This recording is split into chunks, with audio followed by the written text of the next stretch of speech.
Checking out and applying multiple payment types.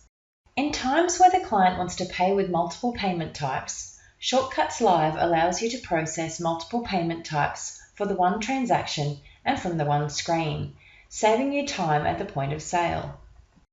In this lesson, you'll learn how to apply multiple payment types to a point of sale transaction. Once you have added the products and/or services to the checkout screen, click Payment. Then enter the amount that will be applied to this payment type. Click Apply to apply the first part of the payment. Select the second payment type. Shortcuts Live has automatically calculated the outstanding amount for you, so check that this is correct, then click Apply. To complete the sale applying the amounts to each of the payment types that are shown, click End Sale. Print or email the client's receipt.